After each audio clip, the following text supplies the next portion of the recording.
Hey guys, what's up? My name is Dom. Welcome back to my channel. If you're new to my channel, I typically make bookish content, movie content, and anything else in between because I like to do whatever I want on this channel, and today is going to be travel content. Today's video, I am going to go to the Independent Seaport Museum here in Philadelphia. I found this museum by accident. I forgot what I was looking for, and then it just came up on Google Maps, and I was like, oh, this is not on my list of things to do.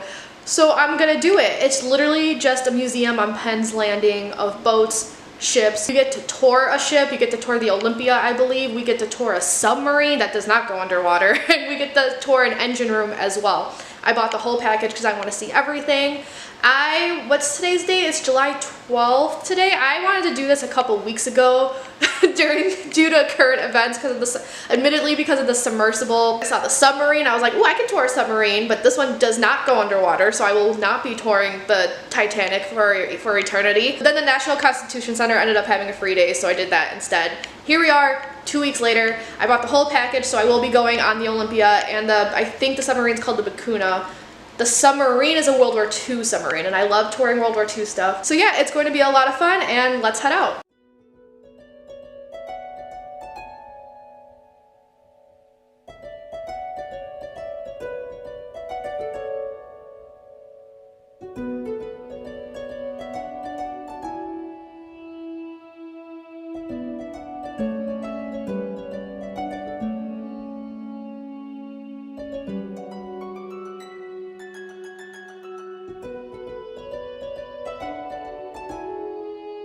So the first exhibit I entered is just an exhibit about model ships.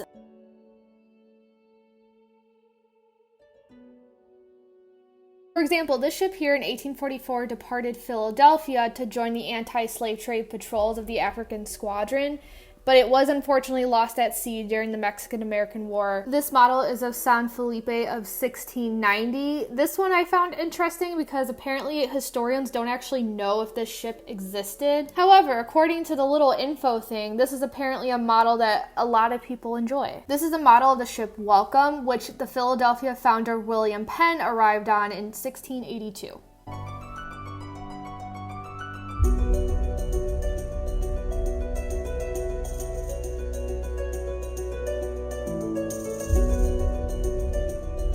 And then this ship is the John S. Taylor. This is a model that's been in Philadelphia since 1845, and it was donated by William S. Lauterbach to the Methodist Marinas Bethel. And we don't know if Lauterbach actually built this model or what the original name of the ship was. This was just a common design back then.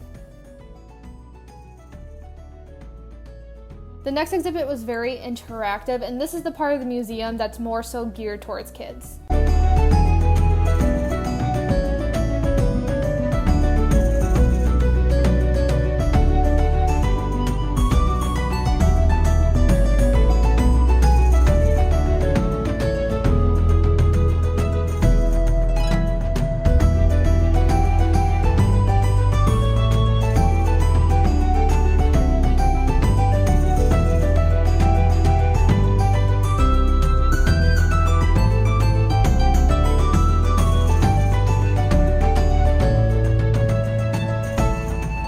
This giant model here is the Diligence, and this is the museum's biggest ship model.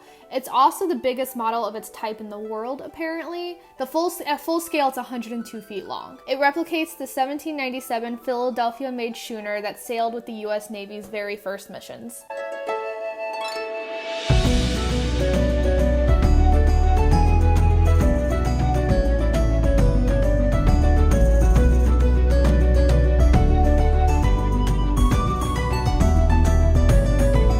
And then this is a model of the Alliance. The first U.S. Navy captain, John Barry, led the ship and crew in a victory over the British frigate Sybil. And this was the last naval battle in the Revolutionary War.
Next, we enter the timeline of the founding of the U.S. Navy. This exhibit includes model ships that were used during the Revolutionary War, along with some ship logs, and also the letter making John Barry the first captain of the U.S. Navy.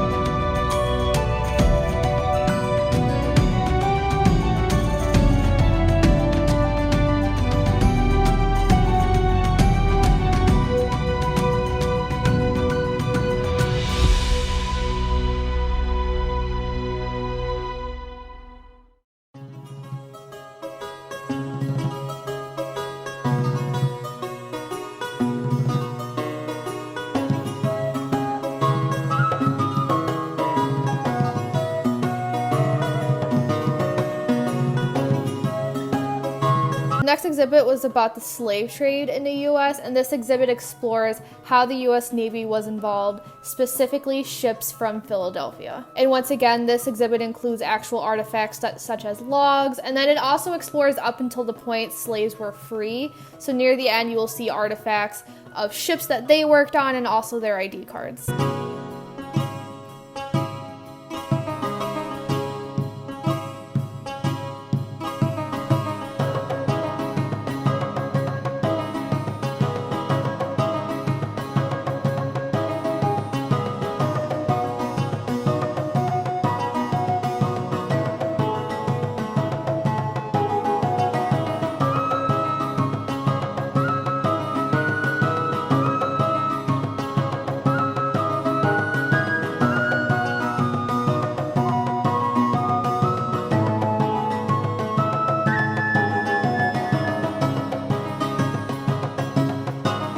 I also came across this room. Apparently the museum makes ships. Then I made my way over to the USS Olympia. You can tour the ship itself. That comes free with your general admission ticket, but you can also at an additional charge for the boiler room. Unfortunately, during this tour, they don't actually tell you the importance of the USS Olympia. The guide just goes around telling you what the boiler room was for and what each part was for in the history of boiler rooms.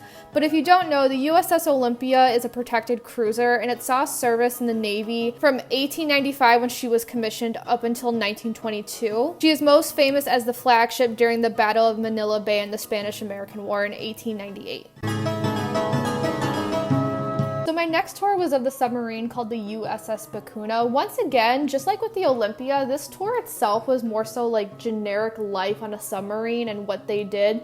Not so much about the Bakuna itself, which I was a little disappointed by, but I did some light reading just so you guys can have reference to this. But the Bakuna was a World War II submarine, and she conducted 5 war patrols between August 23rd, which is my birthday, fun fact, August 23rd, 1944 through July 27th, 1945. She operated in the Philippine Islands, South China Sea, and the Java Sea, and she is credited with sinking 2 Japanese tankers. And then after the war, she served in the Pacific Fleet from 1945 to 1949, and then from 1949 to 1969, she served in the Atlantic Fleet, but more so when it comes to the Atlantic Fleet, that was more so for training. And she has been designated a National Historic Landmark due to her service in World War II. I didn't actually get a lot of footage of the submarine just because it was a very claustrophobic space, and it was me and 3 men and then the tour guide all squished together.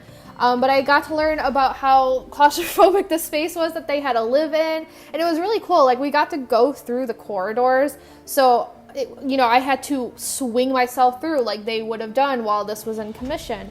I saw that their beds were literally everywhere.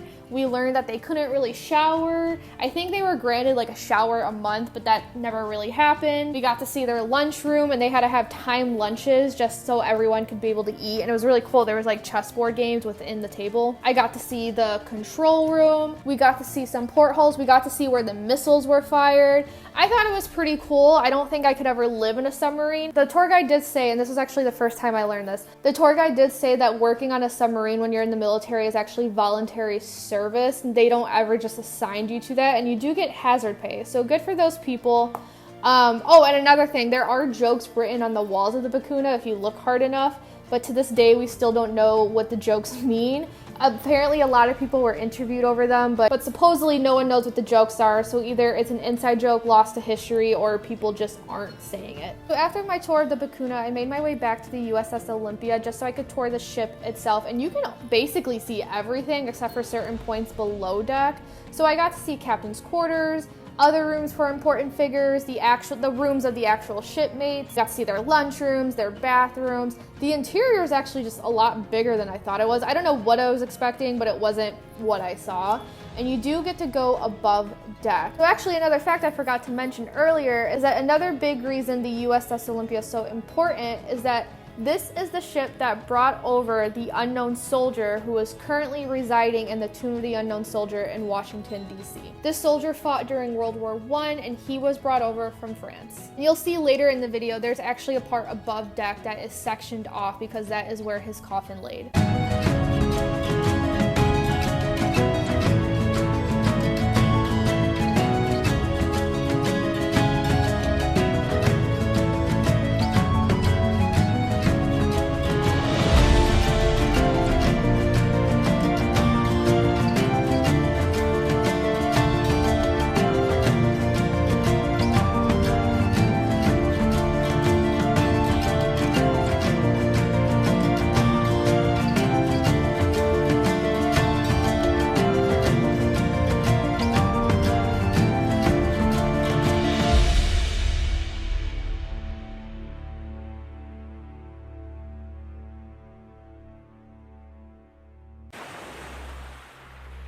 I finished my tour of the Olympia with only 20 minutes to spare for the rest of the museum, and I realized I still had a whole other floor to explore.